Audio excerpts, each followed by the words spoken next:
আচ্ছা দর্শক সকলকে আমন্ত্রণ জানাচ্ছি প্ল্যানেটারি হেলথ একাডেমির সুরক্ষায় প্রতিদিন অনুষ্ঠানের আজকের আয়োজনে। সকল গবেষণা বলছে যে আমাদের মানব স্বাস্থ্যের সাথে ভীষণভাবে গুরুত্বপূর্ণ একটি অনুষঙ্গ হচ্ছে ঘুম। এই ঘুম আমাদের শরীরের ওপর যেমন প্রভাব ফেলে তেমনি আমাদের মনোজগতেও রাখে গভীর প্রভাব। আজ আমরা আলাপ করব ঘুম, আমাদের স্বপ্ন এবং স্বাস্থ্য প্রসঙ্গে। এ বিষয়ে কথা বলার জন্য একজন বিশেষজ্ঞ আমাদের সাথে উপস্থিত হয়েছেন। তিনি দীর্ঘদিন ধরে ঘুম বিষয়ে গবেষণা করছেন এবং এ বিষয়ক চিকিৎসা সেবার সাথে যুক্ত আছেন। আমন্ত্রণ জানাচ্ছি আমাদের আজকের অতিথি ডাক্তার হুমায়ুন কবিরকে। তিনি লেখক, কবি, চিকিৎসা বিজ্ঞানী এবং ঘুম বিশেষজ্ঞ। তিনি CEO Appalachian sleep disorder centre Bangladesh. তিনি director critical care medicine North Knoxville hospital, Tennessee, যুক্তরাষ্ট্র এবং তিনি director department of cardiopulmonary services and ICU, Tennessee. ডাক্তার হুমায়ুন কবির, স্বাগত আমাদের অনুষ্ঠানে। অনেক ধন্যবাদ। আপনি দীর্ঘদিন ধরে যুক্তরাষ্ট্রে আছেন, কিন্তু বাংলাদেশের সাথে আপনার ভীষণ গভীর সম্পর্ক এবং যখনই আপনি দেশে আসেন আমরা আপনাকে পাই। আজকে ধন্যবাদ জানাচ্ছি আমাদেরকে সময় দেওয়ার জন্য। আপনাকেও ধন্যবাদ, আপনার দর্শকদের ধন্যবাদ। আমরা যেই প্রসঙ্গটি তুলছি ঘুম, স্বপ্ন এবং স্বাস্থ্য, প্রথমেই মনে হয় আমরা ঘুম বিষয়টি কি, এটি বৈজ্ঞানিকভাবে কিভাবে দেখা হয় ঘুমকে, এই বিষয়টি একটু জেনে নিই আপনার কাছ থেকে। ঘুম বিষয়টি কি, আসলে এটা একটা রহস্যপূর্ণ ব্যাপার। আজকের না, একদম আমাদের যতদিন পর্যন্ত আমাদের রিটেন হিস্ট্রি, তখন থেকেই যে ঘুম নিয়ে মানুষের চিন্তা যে এটা কি, যে সেটা এখন পর্যন্ত ভালো মতো ডিফাইন করা যায় না। এটা অভিজ্ঞতা প্রসূত একটা ব্যাপার। আমরা সবাই ঘুমাই এবং আমরা জানি যে ঘুম কি, কিন্তু বলতে গেলে এটাকে যদি সায়েন্টিফিক্যালি অথবা এমনিতেও যদি ডিসক্রাইব করতে বলা হয়, খুব যে একটা ভালো ডেফিনেশন এখন পর্যন্ত আমরা দিতে পারি তা না। তো বাট সায়েন্টিফিক্যালি আমরা স্লিপ মেডিসিনে যেটা বলি সেটা হচ্ছে এই যে ঘুম হচ্ছে একটা মেন্টাল একটা প্রসেস, যে এবং এটা অরিজিনেট করে ব্রেইনে, এবং আমরা সারাদিন কাজ করার পরে একটা সময় আসে যখন আমরা রেস্ট নিতে চাই, তখনই আমরা ঘুমাই। এই হচ্ছে এটা খুব বেসিক একটা আন্ডারস্ট্যান্ডিং। কিন্তু আমাদের সায়েন্স, স্লিপ সায়েন্স বলছে যে আসলে তা না। সেটা হচ্ছে এই যে ব্রেইনের যে ফাংশনগুলো, তার বিভিন্ন সময় বিভিন্ন ফাংশন। দিনের বেলায় তার এক ধরনের ফাংশন এবং রাতের বেলায় এক ধরনের ফাংশন। তো রাতের ফাংশনগুলো অনেক সময় হয়তো বলা চলে যে দিনের ফাংশনের চেয়ে অনেক বেশি। সেই কারণে একটা টাইম দরকার যখন আমরা অন্য কিছু করব না এবং ওই সময় ব্রেন শুধু কাজ করবে এবং অনেক কিছুই তখন ব্রেনের ভিতরে চলতে থাকে। আমরা তখন আর এটা ইন্টারফেয়ার করি না, সেই সময়টাই আমরা ঘুমাই। তো বস্তুত ঘুমটা আমরা যেভাবে নেই যে এটা রেস্ট নেওয়ার জন্য, তা না। ব্রেন ওই সময় বেশি কাজ করে, অন্যান্য অনেক কাজ করে, সেই জন্য আমাদেরকে রেস্টে রেখে ব্রেন এই কাজটা করে। আচ্ছা, খুবই চমৎকার একটি সংজ্ঞা আসলে, যে এমন একটি সময় যখন আমাদের শরীর হয়তো কিছু করছে না কিন্তু আমাদের মস্তিষ্ক সবচেয়ে বেশি কাজ করছে, সেটি হচ্ছে আমাদের ঘুম। হ্যাঁ, অবশ্যই। আচ্ছা, তাহলে বোঝা যাচ্ছে যে ঘুম মোর লাইক এ মেন্টাল অথবা নিউরোলজিক্যাল বিষয়, আসলে মেন্টাল না বলে যদি বলি নিউরোলজিক্যাল একটা বিষয়, যে আমাদের মস্তিষ্কের সাথে সম্পর্কিত একটি প্রক্রিয়া। এই যে ঘুমের যেই ধারণাটির কথা বললেন এবং এ বিষয়ে অনেক নতুন গবেষণা হচ্ছে, ঘুমের গুরুত্ব নিয়ে সর্বশেষ যেই গবেষণাগুলো সেগুলো আসলে কেমন, মানে এর ওভারঅল সর্বোপরি যেই প্রভাব আমাদের শরীর এবং মনের উপর, সেটি কি ধরনের? ঘুমের, হ্যাঁ, এটার উত্তর দিতে গেলে একটু পিছনে যেতে হয়। যে আসলে আমাদের যে মেডিসিনে মনিটরিং সিস্টেম যেগুলো আর কি, শরীরের বিভিন্ন ক্রিয়া প্রক্রিয়া যেগুলো, সেগুলোকে মনিটর করার জন্য ডিভাইস আছে আমাদের সব কিছুর। এই ডিভাইসগুলো এখন অনেকই আছে। তো ঘুমের ব্যাপারটা যেটা ছিল যে আমাদের ব্রেইনের যে মনিটরিং, সেটার আগে তেমন ছিল না। এটা যখন আমরা উদ্ভাবন করলাম, তারপর থেকে যে স্লিপের পুরো ঘটনাটা বেরিয়ে আসতে শুরু করলো। তো সেটাও বেশ কিছুদিনের ব্যাপার। যেমন ইলেকট্রোএনসেফালোগ্রাম যখন হয়, তখন আমরা ব্রেইনে ইলেকট্রোডগুলো অ্যাকচুয়ালি স্কালে ইলেকট্রোড দিয়ে আমরা ব্রেইনের ওয়েভগুলো ডিটেক্ট করা শুরু করলাম। তো ওগুলো দেখার সময় দেখা গেল যে এই ওয়েভগুলোর ঘুমের এক একটা পর্যায়ে এক এক ধরনের। তো যেমন আমরা তো সবাই ইসিজির কথা জানি, যে ইসিজির ওয়েভ দেখে আমরা বলতে পারি যে এখানে হার্ট অ্যাটাক, এখানে এট্রিয়াল ফিব্রিলেশন, নানান কিছু। তো ব্রেইনের ওই ওয়েভগুলো দেখেও আমরা একটা সর্ট আউট করা গেল যে এটা ঘুমের কোন স্টেজে আছে। বিভিন্ন স্টেজে ভাগ করা হয়। তার ভিতরে একটা স্টেজ 1, স্টেজ 2, স্টেজ 3, আর তারপরে হচ্ছে আরেকটা বলা হয় র্যাম স্টেজ। তো র্যাম স্টেজটা হচ্ছে স্বপ্নের ব্যাপার, আর আগের স্টেজগুলো হচ্ছে অন্যান্য। তা আমরা যতই আমাদের জ্ঞান বাড়তে থাকলো এবং গবেষণা এবং অবজারভেশন সব কিছু মিলিয়ে আমরা এখন জানি যে কোন স্টেজের কোন কাজ, এবং এক একটা স্টেজের এক একটা কাজ যখন আমরা জানলাম তখন সেগুলোকে আবার পপুলেশন স্টাডি করে এবং সব কিছু মাধ্যমে দেখা গেলো যে আমাদের দৈনন্দিন জীবনের যত সুখ অসুখ সব কিছুর সাথে, সেটা এমনকি মানসিক ব্যাধি এর সাথেও ঘুমের একটা প্রচণ্ড একটা যোগাযোগ। এগুলো জানার পর থেকে আমাদের সবার এখন ইন্টারেস্ট হলো যে হ্যাঁ, আমরা দিনের বেলা যা করি, অ্যাকচুয়ালি মেডিসিন যদি আমরা হিসাব করি তাইলে এই যে 1000 বছর যাবৎ মেডিসিন চলছে সবগুলো হচ্ছে দিনের ব্যাপার। সাধারণত কি হয়, হিস্ট্রি টেকিং মেডিসিনের মূল ব্যাপার। তো হিস্ট্রি নিয়ে রোগী কি বলছে সেটারও বেসিস করে, সেটা হচ্ছে তার দৈনন্দিন জীবনের ব্যাপারটা। কিন্তু ঘুম 1/3 সময় আমরা কাটাই ঘুমে সারা জীবনে, ওই সময় কি হচ্ছে ওটা তার জিজ্ঞেস করি, হিস্ট্রি তখন নিতে পারছি না। তো এই হচ্ছে রহস্যময় ব্যাপারটা আর কি। যে তো এখন ঘুম বিজ্ঞান বলছে যে আসলে অনেক কিছুই হয় ঘুমের ভিতরে যেটার সাথে সরাসরি সম্পৃক্ত হচ্ছে আমাদের পরবর্তী দিনের কাজগুলো, সেটা মানসিকই হোক অথবা শারীরিক হোক। খুব গুরুত্বপূর্ণ একটি বিষয়। আরেকটি বিষয় প্রায়শই শোনা যায় এই ইদানিং গবেষণায় বলছে যে আমাদের যে দৈনন্দিন যে কাজ তার কারণে আমাদের শরীরে কিন্তু নানান রকম টক্সিন বা বিষাক্ত পদার্থ জমা হয়, এবং বলা হচ্ছে যে ঘুমের একটি গুরুত্বপূর্ণ বিষয় এরকম কিনা যে মস্তিষ্কেও তার যেই শরীর যে ধরনের বিষাক্ত পদার্থ যদি আমি বলি অথবা টক্সিন যেটা বলি সেটা ক্লিয়ার করার বা সেটা থেকে মস্তিষ্ককে মুক্ত করার একটা প্রক্রিয়াও কি ঘুমের মধ্যে চলে, এই বিষয়ে কি জানা গেছে? অফকোর্স এটা তো আপনি একটা স্পেসিফিক বললেন। তো আমি যদি আরেকটু এটাকে ব্রডেন করি, সেটা হচ্ছে যে ঘুমের একটা স্টেজ হচ্ছে স্টেজ N3 বলি আমরা এটাকে আরেকটা নাম হচ্ছে ডেল্টা স্লিপ। তার মানে ওই ওয়েভটার নাম হচ্ছে ডেল্টা ওয়েভ।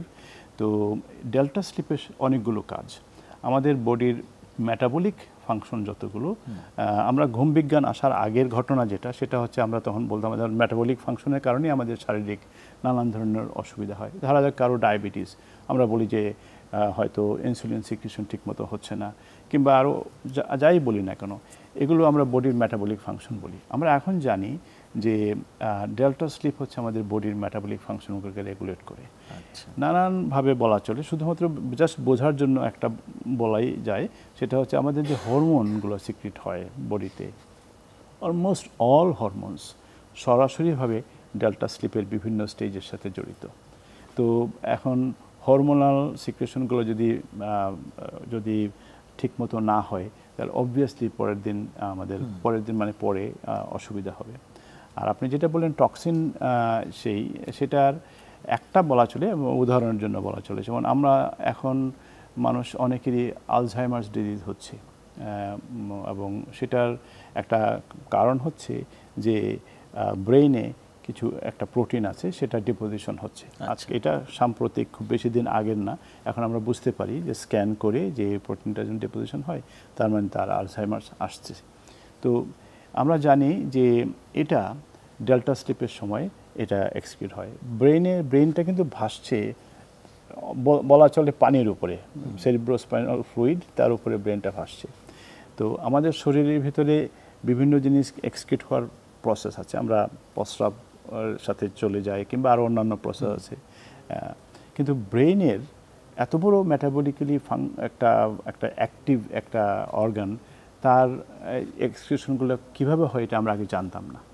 এখন আমরা জানি যে ডেল্টা স্লিপের সময় কিছু ছোট ছোট ছিদ্র আছে, যেই ছিদ্রগুলো আগে আমাদের এই অস্তিত্ব, এটা সাম্প্রতিক নলেজ, যে এগুলো স্পেসিফিক্যালি ডেল্টা স্লিপের সময় ওপেন হয়। যখন সেটা ওপেন হয় তখন ওই সেরিব্রোস্পাইনাল ফ্লুইড ভেতরে যায়, ব্রেনের ভেতরে গিয়ে এগুলোকে সব যে দূষিত পদার্থগুলোকে বাইরে নিয়ে আসে। এবং আবার যখন ডেল্টা স্লিপ তো সাইকেলের মতো আসে, ডেল্টা স্লিপ শেষ হয়ে গেলে তখন আবার এটা অনেকটা একদম সমুদ্রের ঢেউয়ের মতো, জোয়ার ভাটার মতো, একদম যায় এবং যায় আসে। ফ্যাসিনেটিং আসলে চিন্তা করলো আর কি। এইভাবে তো আমাদের আসলে হয় কি, আমি কে সেটা তো নির্ধারণ করে আমার মস্তিষ্ক, এবং মস্তিষ্কে আমরা শুধুমাত্র এই একটা দুটো প্রোটিনের কথা এখন জানি, কিন্তু সন্দেহ নাই যে আরও প্রচুর জিনিস আছে যেগুলো আমরা জানি না। তার মানে এই যে মস্তিষ্কটা আমার সব কিছু নির্ধারণ করছে, তার দূষিত পদার্থগুলো যদি আমি এটাকে ক্লিয়ার করার ব্যবস্থা না করি তাইলে তো আমার সমস্যা হবেই, এবং সেটা কিছুটা মানসিক সমস্যা হবে, কারণ আমাদের মন তো আসলে মস্তিষ্কই কন্ট্রোল করে। তো এবং আমাদের নানান ধরনের ব্যাধি, মানসিক ব্যাধি এবং সামাজিক, আমি একা তো না, আমি এবং আপনি এবং অন্যান্য সবাই যার যার অবস্থান থেকে আমরা সমাজটাকে তৈরি করছি। সো ইনডাইরেক্টলি ঘুমের সাথে সমাজের সম্পর্কটা ওরকম। সেটি তাহলে বোঝা যাচ্ছে যে আমরা যে বলছি মনের রহস্য জগৎ অথবা মস্তিষ্কের রহস্য জগৎ, সেটি জানার একটি গুরুত্বপূর্ণ মাধ্যম হচ্ছে আসলে ঘুম। এবং যত বেশি ঘুম নিয়ে গবেষণায় আবিষ্কার হচ্ছে, তত মস্তিষ্কের রহস্য সম্বন্ধে জানার যে ব্যাপ্তি সেটিও কিন্তু আমাদের বাড়ছে।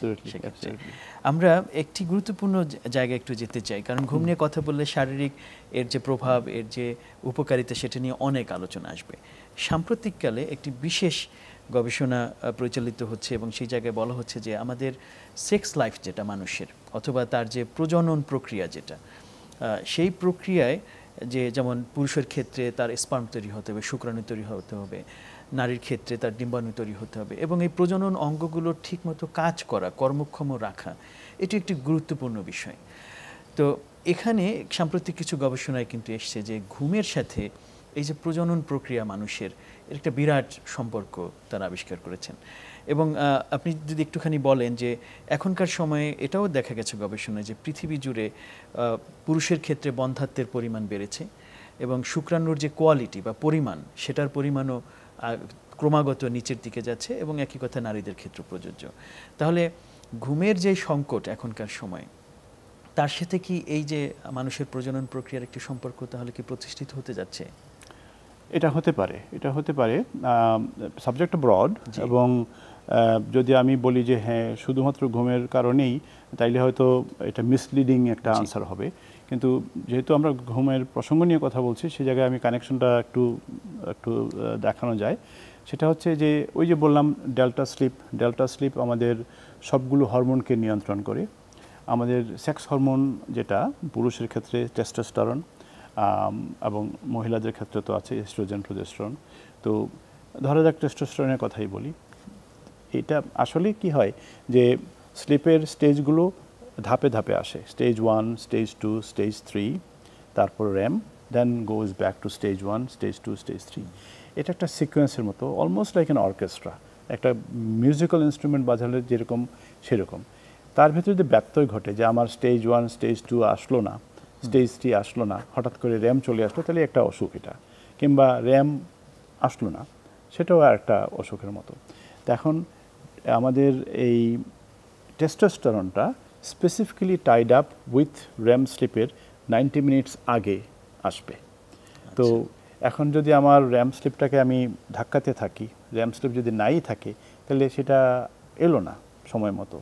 তো বটম লাইন হচ্ছে এত ডিটেলসে না গিয়েও এটা বলা চলে। তারপরে ডেল্টা স্লিপের সাথেও আছে। তো এটা বলা চলে যে আমাদের এই রিসার্চটা প্রথমে শুরু হয় স্লিপ অ্যাপনিয়া দিয়ে। স্লিপ অ্যাপনিয়ার পেশেন্ট যারা, তাদের অনেকগুলো যে উপসর্গ থাকে, তার একটা গুরুত্বপূর্ণ উপসর্গ হচ্ছে যে এদের sex life is not really intact. এবং এটা করতে গিয়ে এদের টেস্টোস্টেরন লেভেল যদি ইয়ে করা হয় মর্নিংয়ে, নেক্সট মর্নিংয়ের একজন স্লিপ অ্যাপনিয়ার পেশেন্টের পরের দিন সকালবেলা টেস্টোস্টেরন লেভেল ওয়ে ডাউন, এটা হয়ে যায় অনেকটা 50%-এর নিচে চলে আসে। তো এবং testosterone is required for maintaining a good healthy sex life. এবং এই যে কানেকশনটা যে ঘুমের সাথে, সেটা হচ্ছে এখন আমরা করি কি, আমাদের দৈনন্দিন যে আমাদের জীবন ব্যবস্থা এখন, সেটা কর্মসূত্রেই হোক অথবা আমাদের অভ্যাসের কারণেই হোক, আমরা অনেক দেরিতে ঘুমাই, অনেক আগে উঠি। তো হয় কি, র্যাম স্লিপটা প্রথম স্লিপের সাইকেল হচ্ছে 90 মিনিটের। প্রত্যেক 90 মিনিটে আমাদের বিভিন্ন স্টেজগুলো আসে।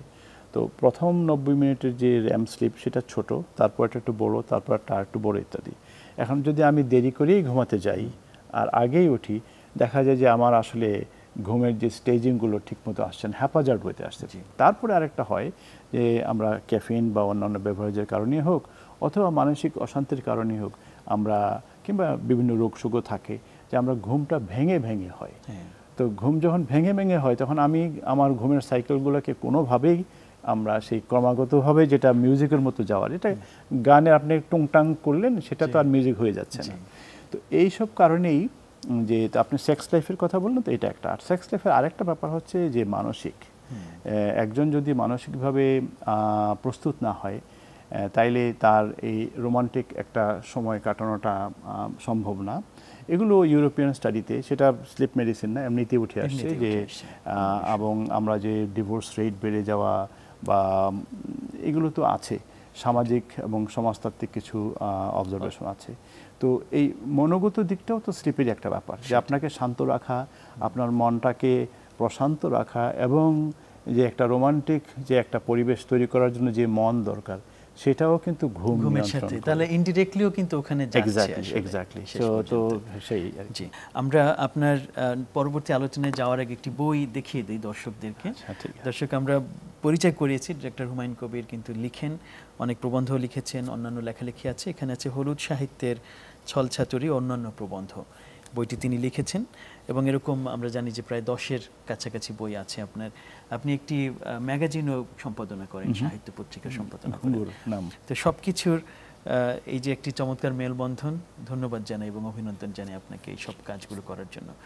আমরা এবার আসি ঘুমের যে প্রসঙ্গটা বলছিলাম, আপনি খুব বারবার করে বলছেন যে ঘুমের একটি সাইকেল আছে এবং একটি চমৎকার মিউজিকের মতো আমরা যে গান শুনি, যেই গানটা সবচেয়ে বেশি শুনতে শ্রুতিমধুর, সেই গানটা তৈরি হওয়ার যে ফ্লো সেটিও একটু ভিন্ন রকম হয়। এই যে 4টি ফেজের কথা আপনি বলছেন, স্টেজ 1, 2, 3, 1 থেকে 3 এবং তারপর রেম।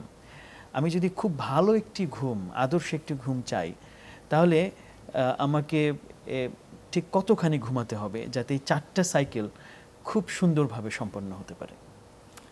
আচ্ছা, এটার মানে প্রশ্নটাও কমন যে আমার কতক্ষণ ঘুমাতে হবে, আনসারটাও কমন যে আমরা বলি যে 8 ঘন্টা। রাফলি আমাদের জীবনের 1/3 ঘুমে কাটে, সেই হিসাবে 8 ঘন্টা, 24 ঘন্টার জায়গায় 8 ঘন্টা। কিন্তু জিনিসটা একটু উপলব্ধির ব্যাপার, সেটা হচ্ছে যে ঘুম হচ্ছে আমাদের একটা প্রকৃতিগত একটা বিষয়, এবং আমরা প্রকৃতির অংশ, এবং এই প্রকৃতিতে আরও অনেক জীবিত বিষয় আছে, গাছপালা থেকে শুরু করে অন্যান্য অ্যানিমাল কিংডম, তার ভিতরে আমরা।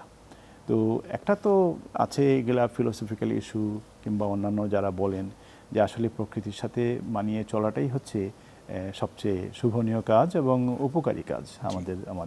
আমাদের দুর্দশার অনেক কিছুই তো আসে যে আমরা প্রকৃতিকে অস্বীকার করছি। সেটাই তো এটা বললাম এই কারণে যে ঘুমের সাথে প্রকৃতির যে সম্পর্কটা, আমরা যখন শারীরিক বিষয় নিয়ে কথাবার্তা বলি তখন সবচেয়ে বেশি যেটা হয় সেটা হচ্ছে ঘুমের সাথে প্রকৃতির সম্পর্কটা। এটার উৎপত্তিটাই হচ্ছে প্রকৃতিগতভাবে, যে ঘুমের সাথে সরাসরি সম্পর্ক হচ্ছে সূর্যের আলোর। যা আমরা কেন আমাদের ঘুম আসে এবং কিভাবে ঘুমটা আসে, এই যে প্রসেসটা সায়েন্টিফিক্যালি, সেটা হচ্ছে যে আমাদের শরীরে কিছু হরমোন সিক্রেট হয়, তার ভিতরে মূল হচ্ছে যেটা ঘুম উদ্রেককারী প্রথম যেটা সিগন্যাল দেয় সেটা হচ্ছে মেলাটোনিন। এই মেলাটোনিন আমাদেরকে জানান দেয়, আমাদের শরীরকে জানান দেয় যে না, এখন ঘুমানোর সময়। এবং এই মেলাটোনিনটা সরাসরিভাবে হচ্ছে যে যখন সানলাইট চলে যায়, যখন আমার চোখে সানলাইট মানে কি, আমি তো এক্সপোজ সানলাইটে, তখন সেই লাইটটা যাচ্ছে চোখের মাধ্যমে রেটিনার থেকে এটা যাচ্ছে সিগন্যালটা হাইপোথ্যালামাসে, এভাবে নানান পথ ঘুরে এটা গিয়ে আমাদেরকে মেলাটোনিন সিক্রিশনটা দেয়। তারপরে আমাদের বডির টেম্পারেচার কমে যায়, দেখা যায় যে 1 ডিগ্রি বা 2 ডিগ্রি কমে যায়। কমে যায় যখন, তখন আরও অন্যান্য প্রসেসটা আরও কমপ্লিকেটেড, কিন্তু ওই সময় আমাদের ঘুমটা আসে। তো এখন আমরা যদি, যেটা আপনার প্রশ্নটা ছিল যে আমরা আইডিয়াল স্লিপ যেটা একটা যদি আমরা নিতে চাই, তাহলে কি, সেটা হচ্ছে এই যে সানলাইটের পরে বডি যখন আমাদেরকে জানান দেবে তখন আমরা ঘুমাতে যাব। এখন কিছু তো আছে যে বডি জানান দেবে, কিন্তু অপোজিং ফ্যাক্টরও কিছু আছে, যে সন্ধ্যার সময় আমার একটা পার্টি, আমার তখন তো আমার আর হচ্ছে না, কিংবা আমি কফি খেলাম তখন হচ্ছে না, বা অন্যান্য অনেক কারণে যে সিগন্যালটা আসলেও সেই সিগন্যালটাকে আমরা মানছি না মানার কারণে ঠিকমতো এটা হচ্ছে না। তো জেনারেলি স্পিকিং এটা বলা চলে যে সন্ধ্যা হওয়ার পর, এবং এটার সাথে সাথেই হয় না, মেলাটোনিন একটু সময় নেয় তো সন্ধ্যা যখন আমাদের সানলাইটটা, আমরা ঘরের ভিতরে লাইটও যদি থাকে, অনেক ধরনের লাইট আছে, কিছু কিছু লাইট আছে যেগুলো আসলে ক্ষতিকারক। সবচেয়ে বেশি ক্ষতিকারক হচ্ছে আমাদের যে এখন ব্লু লাইট, যেটা মোবাইলের স্ক্রিনে, মোবাইলের স্ক্রিন এবং টিভি স্ক্রিন। তো সানলাইটের ওই ব্লু লাইটটাই আমাদের সিগন্যাল। তো এখন আমি যখন মোবাইল নিয়ে কাজ করি কিংবা টিভি নিয়ে কাজ করি কিংবা কম্পিউটারে কাজ করি, তখন আমার এই সিগন্যালটা যাচ্ছে যে না, এখন পর্যন্ত ঘুমের সময় হয়নি, মেলাটোনিন সিক্রেশন হয় নাই। তো সেটাই, তো এটা ইরেটিক একটা, এবং এটাও যদি আমরা নিয়মিত রাখি তাইলেও একটা প্রসেস আসে। সো যেটা উপদেশটা হবে এই যে সন্ধ্যা হওয়ার পর আমরা চেষ্টা করব যে এই ধরনের কোনো রকম যে অ্যাক্টিভিটিতে নিজেকে ব্যপ্ত না করতে। কিন্তু আমাদের যে দৈনন্দিন জীবন, আধুনিক জীবনে তো সেটা হয় না। তারপরেও কথা চলে যে ঠিক আছে, আমি যখনই ঘুমাতে যাই, আমি যদি ওই হিসাবটা করি যে আমি 8 ঘন্টা বিছানায় থাকবো, যদি এই হিসাবে যদি 10টার সময়ও যাই বা 11টার সময় যাই, আমি টাইমটা যদি দেই যে 8 ঘন্টা বিছানায় থাকবো, তখন দেখা যাবে বডি অ্যাডাপ্ট করে নিচ্ছে, এবং ওই সময় থেকেই 8 ঘন্টা পর্যন্ত, এবং এই 8 ঘন্টা বিছানায় থাকবো আনইন্টারাপ্টেড, এবং ওই সময় মোবাইল দেখবো না কিংবা আরও অন্যান্য কিছু থাকবে না। আর টেম্পারেচার একটু, ঘরের টেম্পারেচারটা একটু কমায় রাখা, বিকজ ঘুম আমাদের শরীরের টেম্পারেচার একটু কমে যায় ঘুমের সময়। তার মানে আমরা যদি একটু কম রাখি, তাইলেই এটা নিশ্চিত হবে না, কিন্তু যথেষ্ট হতে পারে। তাহলে 8 ঘন্টা ঘুমের যে প্রসঙ্গটা, সেখানে আমরা 4টা ফেজ যেটা বলছেন সেটি পাওয়ার সবচেয়ে ভালো উপায়। এক্ষেত্রে আমরা যেমন এখনকার সময় যে বৈদ্যুতিক বাতি যেটা আমরা দেখছি যে প্রায় সকল ঘরে, শহরে এবং গ্রামেও এখন বৈদ্যুতিক আলো, এই আলোটা কি আমাদের ঘুমের জন্য কোনো বাধা তৈরি করে? ক্ষতি করে, কিন্তু এখন রকম ফের আছে, যেমন ফ্লোরেসেন্ট লাইটটা বেশি করবে, আর এমনি যে লাইট সেটা একটু কম করবে, ডিম লাইট আরও কম করবে। তো এবং এই যে আসলে ঘটনা হচ্ছে এই যে যতই চিন্তাটা আসে মাথায়, ততই মনে হয় যে আমরা আগে যখন সময় ছিল, যখন তো কুপি বাতি জ্বালাতো বা অন্যান্য, ওগুলোর তেমন ইম্প্যাক্ট নাই।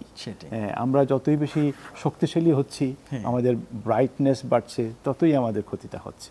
সেটি একটি বিষয়। তাহলে আমরা কারো কারো কথা আবার শুনি যে তিনি কম ঘুমিয়েও অনেক দিন কাজ করেছেন, যেমন এখনকার ডোনাল্ড ট্রাম্প, উনি প্রায় বলেন, বা এলন মাস্ক, তারা বলেন যে তারা খুব অল্প সময় ঘুমান, 4 ঘন্টা ঘুমান, 5 ঘন্টা ঘুমান, তারপর তারা ফাংশনাল আছেন। এটি কি লং টার্ম, দীর্ঘমেয়াদে ক্ষতিকর আসলে, নাকি কেউ আর আসলে আছেন যারা বলছেন সুপার স্লিপার, তারা অল্প ঘুমিয়েও তারা ফাংশনাল থাকতে পারেন? বিষয়টি কেমন? না, এটা ঠিকই বলছেন। আসলে এটা হচ্ছে একটা আমাদের বুদ্ধিগত জগতে কিছু কিছু অ্যানোমালি থাকে যেগুলো এক্সপ্লেন করা মুশকিল। তো আলটিমেটলি আমরা we go back to that situation, যে একটা জেনেটিক ফ্যাক্টর থাকে, আরও কিছু ইন্টারাকশন আছে। আমাদের নলেজ তো আসলে পারফেক্ট না এখন পর্যন্ত, তো হিসাব করলে দেখা যায় এটা মিলে না। তো আছে, আমরা জানি যে কিছু আছে লং স্লিপার, একটা গ্রুপ আছে, আমরা বলি যে দিস আর লং স্লিপার, এরা অনেকক্ষণ ঘুমায়, এদের স্লিপ সাইকেল 10 ঘন্টার মতো, 8 ঘন্টার চেয়ে। আবার অনেকে আছে শর্ট স্লিপার, যে এদের স্লিপ সাইকেলটাই আছে, এদের ন্যাচারাল সাইকেলটাই হচ্ছে 6 ঘন্টার মতো, যে 8 ঘন্টার প্রয়োজন নাই। তো আসলে এবং এটাও ফর ডিসক্লোজার এটাও বলা চলে যে স্লিপ মেডিসিন তো একদম এখন পর্যন্ত জাস্ট বিগিনিং। সো আমাদের এই পর্যন্ত যতটুকু নলেজ, সেই নলেজ অনুযায়ী আমরা বলি যে হ্যাঁ 8 ঘন্টা ঘুমার দরকার, কিন্তু আমরা আলাদা করতে পারি না যে কার জন্য এই মানুষটার জন্য 8 ঘন্টা, এই মানুষটার জন্য 6 ঘন্টা, ওটা এখন পর্যন্ত কোনো উপায় নাই। তো বাট ইট ইজ ট্রু যে অনেকে আছেন যারা সারা জীবনই হয়তো 6 ঘন্টার বেশি ঘুমান না এবং ফাংশনাল। আবার অনেকে আছে যে বেশি ঘুমায়, এটা মজার ব্যাপার কি, লংজিটিউডাল স্টাডিতে দেখা গেছে যে যারা 6 ঘন্টার কম ঘুমায় তাদের actually directly related to mortality, all cause mortality আমরা বলি, যে আছে তো মেডিসিনের একটা অল কজ মর্টালিটি, সেটা কার্ডিওভাস্কুলারই হোক বা অন্য যে কোনো কিছুই হোক, যে বেশি 6 ঘন্টার কম। আর 9 ঘন্টার বেশি ঘুমাইলেও আবার দেখা যায় মর্টালিটি বেশি। কিন্তু অনেকে আছে 10 ঘন্টা ঘুমাচ্ছে, দিব্যি তেমন অসুবিধা হচ্ছে। তাহলে 6-এর চেয়ে কম, 9-এর চেয়ে বেশি, এরকম যারা ঘুমায় তাদের আসলে মৃত্যুর সম্ভাবনা বা মৃত্যুর ঝুঁকি বেড়ে যায়। এটি একটি প্রসঙ্গ আছে। ঘুমের আমাদের যে শারীরতাত্ত্বিক যে বিষয়, সেটি নিয়ে অনেকক্ষণ কথা হলো, কিন্তু ঘুমের যে মনোজাগতিক বিষয় অথবা আমরা যদি অন্যভাবে বলি নিউরোলজিক্যাল বা স্নায়ুগত যে বিষয়, সেখানে একটি গুরুত্বপূর্ণ অংশ জুড়ে আছে স্বপ্ন। ঘুমালে আমরা স্বপ্ন দেখি এবং সেই স্বপ্ন কখনো কখনো আমাদেরকে ভাবিয়ে তোলে যে কেন এই স্বপ্নটি আমি দেখলাম, এবং এই কেন্দ্রিক অনেক রকমের মিথোলজি কিচ্ছুর অভাব নাই। এখন পর্যন্ত সর্বশেষ বৈজ্ঞানিক ইন্টারপ্রিটেশন বা ব্যাখ্যা আসলে কি স্বপ্ন বিষয়?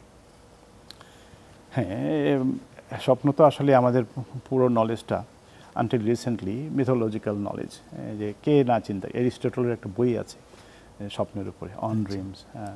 তারপর আরও বেশ কিছু বই আছে। আমরা জানি যে সেই আশুরবাণীপালের লাইব্রেরিতে বই ছিল, ইজিপশিয়ানদের ড্রিম ইন্টারপ্রিটেশনের বই এখনও আছে, যেটা অ্যাকচুয়ালি ইনট্যাক্ট বইটা আছে ব্রিটিশ মিউজিয়ামে। So this things are going on for years, অনেক বছর যাবত। আনটিল রিসেন্টলি, এই খুব বেশি দিনের ঘটনা না, প্রায় 100 বছরের হবে আর কি, তখন আমরা সায়েন্টিফিক অ্যাপ্রোচ ড্রিমে শুরু হলো, এবং credit goes to Freud, Freudian analysis. তো আসলে বাকি যে dream interpretation from ancient time, সেগুলো যা ছিল, ফ্রয়েড এটাকে একটু সায়েন্টিফিক বেসিস দিলেন, ওনার তো ড্রিম ইন্টারপ্রিটেশন। তো সেটা আসলে রেভলিউশন in a sense আমাদের আন্ডারস্ট্যান্ডিংয়ে, but then still it was lacking the scientific proof.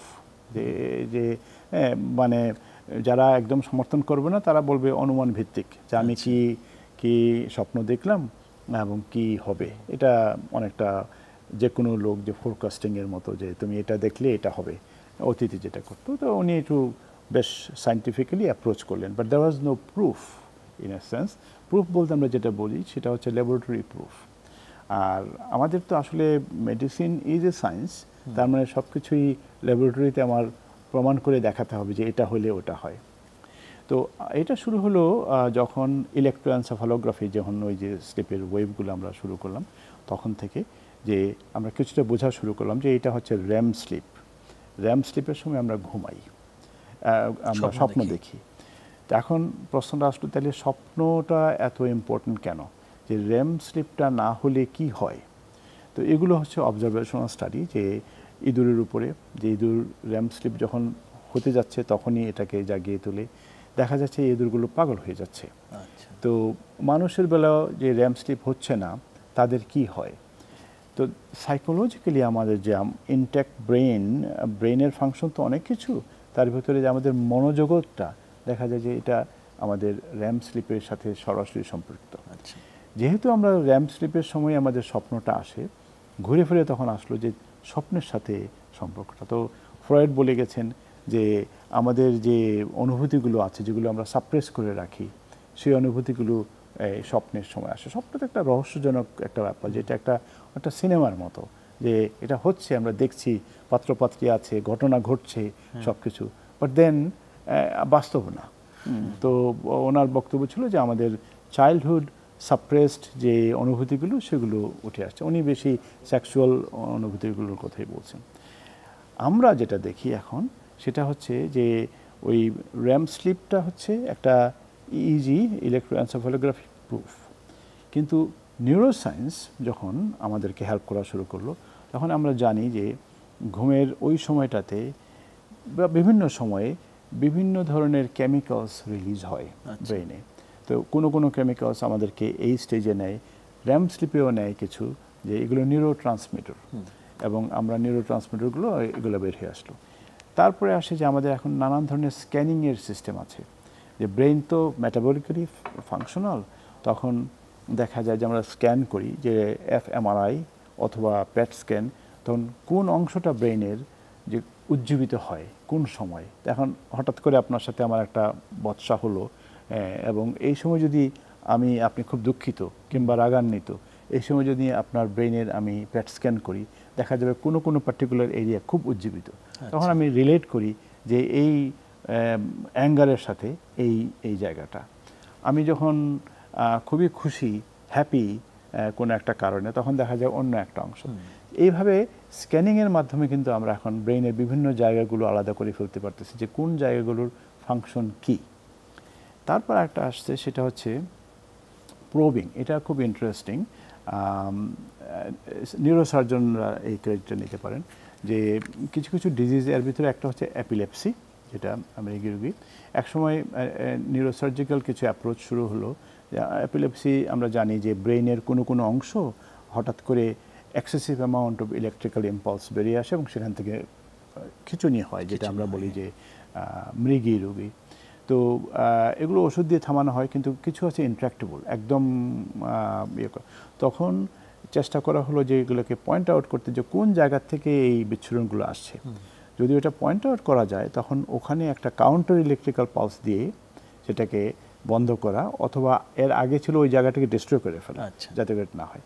তো ব্রেন সার্জনরা সেটা শুরু করলেন, এবং সেটা করতে গিয়ে যেটা হলো, ব্রেনের মানে স্কাল সরাই ফেললে, ব্রেন সার্জারি করতে স্কালটা কেটে তুলে ফেলতে হয়, তো ব্রেনের কোনো পেইন ফাইবার নাই, ব্রেন মানে তখন রোগী আর কোনো টের পায় না, যদিও মানে সে তো ওখানে প্রোব দিয়ে বের করা যে কোন জায়গাটা থেকে, তো ধরা যাক একটা পার্টিকুলার এলাকা থেকে এপিলেপটিক ফোকাসটা বেরিয়ে আসছে, ওই জায়গাটাতে যদি গিয়ে স্টিমুলেশন দেওয়া হয় তখন সে কেঁপে ওঠে, তার মানে হচ্ছে ওইটাই হচ্ছে সেই জায়গা। ওইটা করতে যেয়ে ব্রেনের বিভিন্ন জায়গায় পোক করে করে যে কোন জায়গার কি, তো দেখা যায় যে, এবং পেশেন্ট যেহেতু ওই সময় মানে তার সেন্স আছে, সে টের পাচ্ছে না কিছু, তো তাকে বিভিন্ন ধরনের অ্যাক্টিভিটিস এখানে দিলে দেখা যায় যে সে হাতটা তুলতেছে, ওইখানে দিলে এটা। এর ভিতরে আসলো যে কিছু কথোপকথন পেশেন্টকে, যে দেখা গেলো যে কোনো একটা পার্টিকুলার জায়গায় প্রোব দেওয়ার পরে তখন রুগী বলতেছে, আমার তো একটা অনুভূতি হচ্ছে, যে অনুভূতি অনেক আগে আমাকে অমুক সময় অত্যাচার করছিল, সেটা মনে আসতেছে তার। রিমোট কোনো রিমোট ড্রিম অথবা অনেক কিছু। এইভাবে আমরা এখন জানি যে, এবং এটাকে আরও রিফাইন করা হলো পরে, এবং মাইক্রোস্কোপিক এখনগুলো হচ্ছে খুবই সূক্ষ্ম প্রোব করে, নাও উই ক্যান আইডেন্টিফাই যে কোন জায়গাগুলো আমাদের কোন ফাংশনের জন্য আছে। তো এই নিউরোসায়েন্সের এবং নিউরোসার্জিক্যাল যে অ্যাপ্রোচ, তার সাথে হচ্ছে যে আমাদের যে নিউরোট্রান্সমিটারের যে অ্যাপ্রোচ, এর সাথে হচ্ছে যে স্ক্যানিংয়ের যে বিভিন্ন, এগুলোর মাধ্যমে আমরা এখন যে ড্রিমের সময় কোন কোন জায়গাগুলো উজ্জীবিত হচ্ছে সেগুলো আমরা জানতে পারি। তো আমাদের দুইটা ব্রডলি স্পিকিং, যে ব্রেনের কর্টেক্স, যেটা উপরে কর্টিক্যাল এরিয়া বলি, আর ভিতরে লিম্বিক একটা সিস্টেম আছে। তো এই কর্টিক্যাল এরিয়াটি হচ্ছে আমাদের মেইন যে ফাংশন, যেগুলো আমরা করি, আমাদের এক্সিকিউটিভ ফাংশনগুলো, যে আমাদের ডিসিশন মেকিং প্রসেস, আপনার পার্সোনালিটি, আপনি যে কীভাবে, এই সব কিছু হচ্ছে কর্টিক্যাল। তার ভিতরে ফ্রন্টাল লোবে। তো এখন কোনো কারণবশত যদি আমার এই ফ্রন্টাল লোবটা ড্যামেজড হয়, তখন দেখা যায় আমি অকেজো হয়ে গেছি।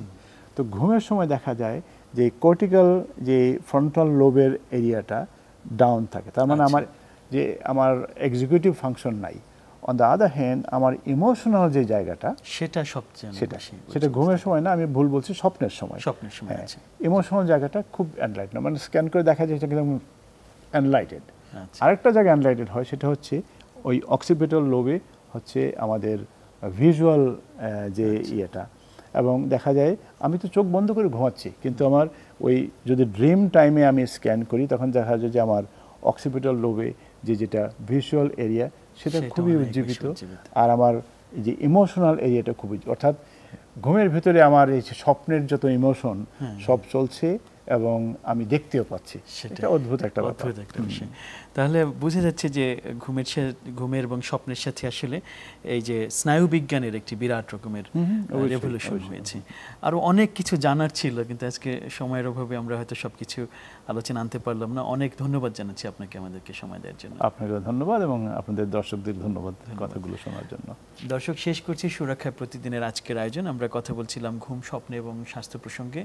কথা নিঃসন্দেহে এই আলোচনা থেকে উঠে আসলো যে আমাদের সুস্থ জীবনের জন্য, সেটি আমাদের শারীরিক, আবেগিক এবং মানসিক সব কিছুর সুস্থতার জন্য আমাদের সুস্থ ঘুম দরকার, এবং এই ঘুমের যে প্রয়োজন সেটি পূরণের জন্য আমাদের দৈনন্দিন জীবন আচরণেও একটি ভারসাম্য প্রয়োজন। আশা করি আপনারা সকলে এ বিষয়ে যত্নবান হবেন, সেই আহ্বান আশাবাদ রেখে আজকের মতো শেষ করছি সুরক্ষা।